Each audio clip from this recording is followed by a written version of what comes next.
Hello everyone, आज हम पढ़ेंगे व्याधि के साध्य साध्यत्व के बारे में। तो बेसिकली साध्य साध्यत्व क्या होता है?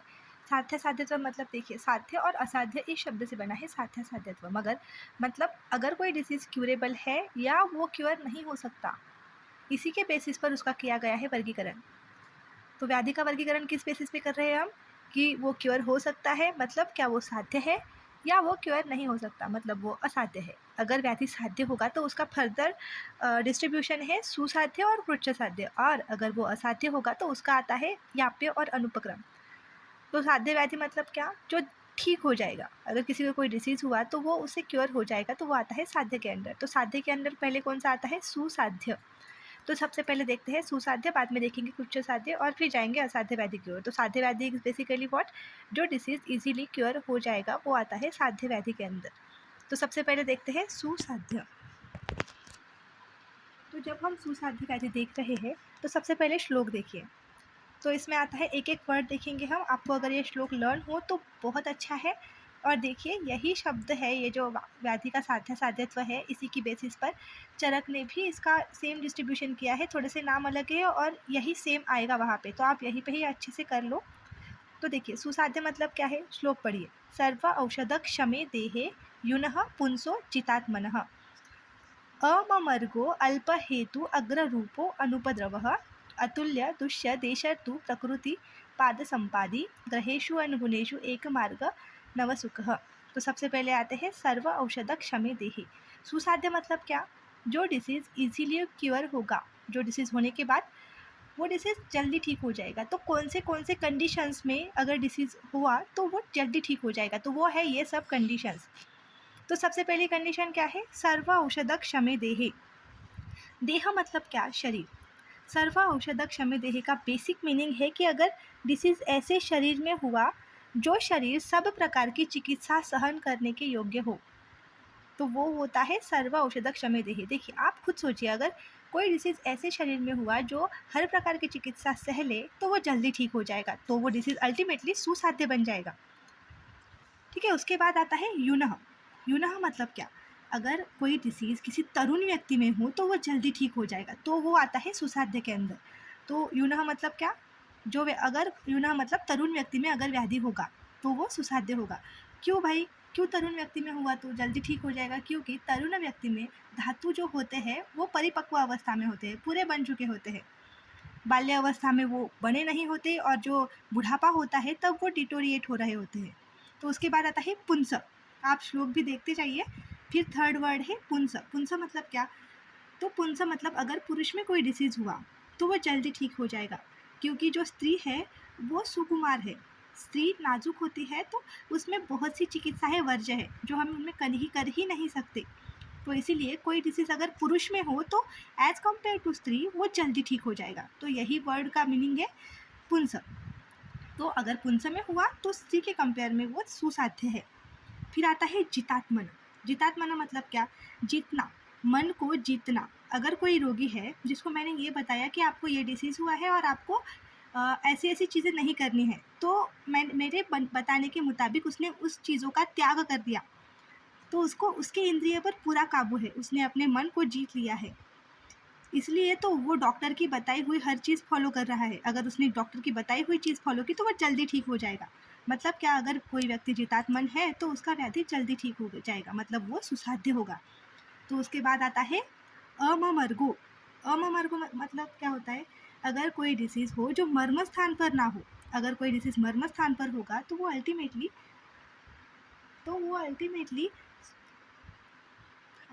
अगर कोई डिसीज़ मर्म स्थान पर होगा तो वो अल्टीमेटली जल्दी ठीक नहीं होगा। तो मर्गो मतलब वो डिसीज़ जो मर्म स्थान पर ना हो, मतलब मर्म स्थान पर ना हो। अल्प हेतु।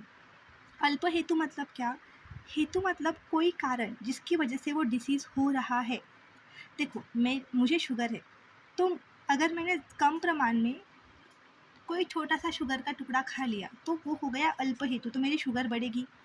पर मैंने थोड़ा सा ही खाया है अल्प प्रमाण में, तो अगर शुगर बढ़ भी गई तो इजीली कम कर सकते हैं, इसलिए उसे कहा गया है अल्प हेतु।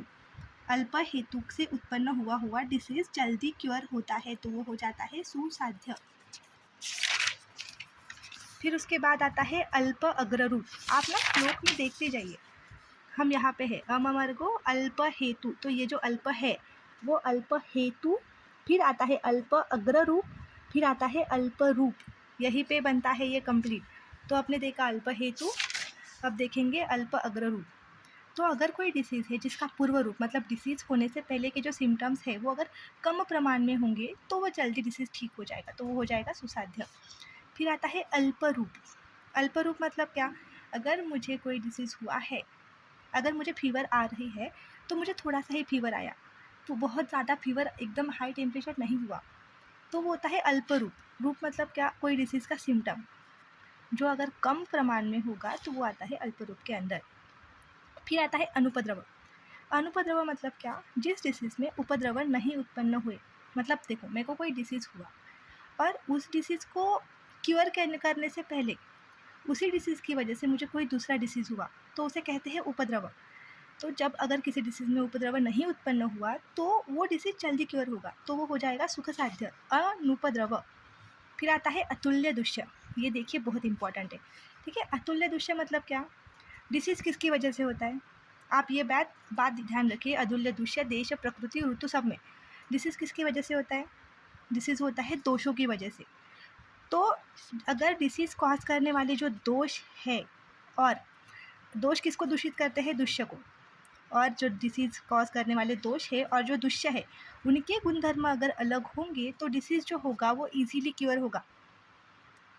देखो फॉर एग्जांपल से समझिए, अगर आपको नहीं समझा होगा तो दोष, इसका बेसिक मतलब क्या है, अतुल्य दुष्य। मतलब अतुल्य मतलब विरुद्ध गुण का होना, क्या, दोष और दुष्य। दोष आपको कंसिडर करना है क्योंकि डिसीज़ जो होता है वो दोष की वजह से ही होता है, दोष और दुष्य अलग अलग होने की वजह से होने वाला डिसीज़। तो दुष्य क्या होते हैं, दुष्य सब धातु होते हैं, ठीक है। तो अगर मुझे डिसीज़ हुआ है जो पित्त दोष और रस धातु में हुआ है, तो आप देख सकते हैं एग्जाम्पल के तौर पे देखिए, पित्त दोष और रस धातु के गुणधर्म पूरे के पूरे अलग है, तो ये डिसीज़ जो हुआ वो जल्दी ठीक हो जाएगा। वही अगर डिसीज़ में ऐसा होता कि मुझे पित्त दोष का व्याधि हुआ है और उसके साथ साथ जो खराब हुआ वाला दोष दुष्य है वो रक्त धातु है, और जब पित्त और रक्त के गुण समान होंगे तो अगर मुझे ऐसा डिसीज़ हुआ तो वो डिसीज़ जल्दी क्योर नहीं होगा, तो वो असाध्य की ओर जाएगा। तो जब डिसीज़ में दोष और दुष्य समान नहीं होंगे तब, मतलब पित्त दोष और रस धातु एग्जाम्पल के तौर पर, तब वो डिसीज़ इजीली क्योर होगा क्योंकि दोष और दुष्य के गुणधर्म पूरेपूर अलग है एक दूसरे से, तो वो जल्दी क्योर हो जाएगा। फिर आता है अतुल्य देश। अतुल्य देश मतलब क्या, अगर कोई डिसीज़ हुआ है, जिस दोष से डिसीज़ हुआ है उस दोष का, और जिस देश में डिसीज़ हुआ है, देश मतलब एक आप ध्यान रखिए, एक तो बॉडी और दूसरा रीजन जहाँ पे आप रह रहे हो, वो अलग अलग होना चाहिए। तो अगर कफज व्याधि जंगल प्रदेश में हुआ, तो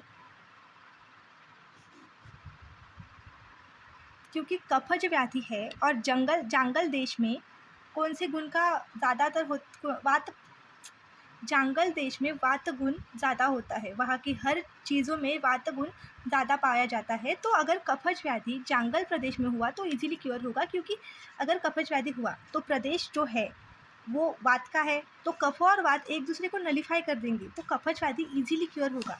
तो इसीलिए आता है अतुल्य देश, दोष और देश अलग अलग गुण का होना। फिर आता है अतुल्य ऋतु।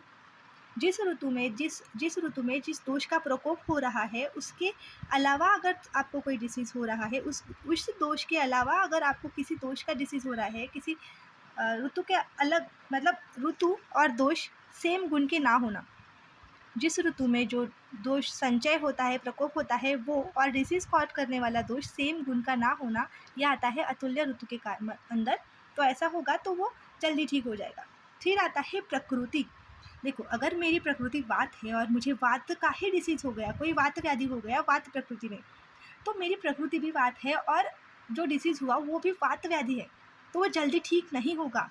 तो प्रकृति अलग होगी। अगर मैं वात प्रकृति की हूँ और मुझे कफ प्रकृति का दोष हुआ, मतलब कफ प्रकृति का डिसीज़ हुआ, तो वो जल्दी क्योर होगा क्योंकि मैं खुद से वात हूँ, मेरे खुद के गुण ही कफ के विरुद्ध है, तो वो आता है प्रकृति के अंदर।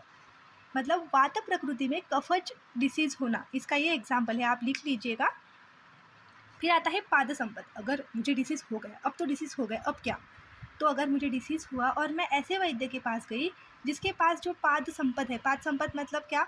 चिकित्सा चतुष्पाद जो है, जिस जो वैद्य सर्वगुण संपन्न है, जिसके पास औषध भी अच्छे हैं, सब है, तो वो डिसीज़ इजीली क्योर होगा। पाद संपत, चतुष्पाद से संपत होए जो होगा, ऐसे वैद्य के पास मैं अगर गई तो मैं जल्दी ठीक हो जाऊंगी, तो वो डिसीज़ अल्टीमेटली सुसाध्य बन जाएगा। फिर आता है ग्रहेषु अनुगुणेषु। ग्रहेषु अनुगुणेषु मतलब ग्रह का अनुकूल होना। फिर आता है एक दोष। एक दोष मतलब देखो 3 दोष है, अगर एक दोष से कोई डिसीज़ होगा तो वो इजीली क्योर होगा। फिर दो दोष से होगा, देखो मुझे वात दोष का, सिर्फ वात दोष का डिसीज़ होगा तो वो जल्दी क्योर हो जाएगा, एज़ कम्पेयर टू मुझे वात और कफ 2 दोषों से हो रहा है, क्योंकि मुझे दोनों दोषों को बैलेंस करना पड़ेगा। और अगर 3 दोषों से होगा तो वो तो इजीली क्योर होगा ही नहीं, क्योंकि 3 दोषों को कैसे बैलेंस करूँगी, उसके लिए बहुत वक्त लगेगा और वो इजीली क्योर नहीं होगा। पर अगर वो सिर्फ एक ही दोष मेरी पूरी बॉडी में बढ़ रहा होगा तो वो इजीली क्योर हो सकता है, तो इसलिए दिया है एक दोष। फिर आता है एक मार्ग। एक मार्ग मतलब क्या? देखो अपने डिसीज़ होने के ना बहुत से मार्ग हैं, बेसिकली 3 मार्ग है और उसके भी सब टाइप से ऐसे 9 आते हैं। तो अगर कोई डिसीज़ सिर्फ एक ही मार्ग से हो रहा होगा तो वो भी सुख साध्य जाता है। और उसके बाद आता है नव। नव मतलब क्या? अगर कोई डिसीज़ नया उत्पन्न हुआ हो, मुझे 2 दिन से ही फीवर लग रही है और 3rd डे को ही मैंने चेक किया, तो मैं जल्दी ठीक हो जाऊँगी। पर मुझे डिसीज़ हो गया है, 7 दिन हो गए, 15 दिन हो गए, उसके बाद मैं अगर डॉक्टर के पास गई तो वो जल्दी ठीक नहीं होगा। नवा मतलब क्या? अगर नया ही उत्पन्न हुआ है तो वो जल्दी ठीक हो जाएगा। तो आज की वीडियो में हमने देखा व्याधि का साध्या साध्यत्व, तो इसके फ़ोटोज़ आपको मैं इसके एंड में भेज दूँगी। Thanks for watching.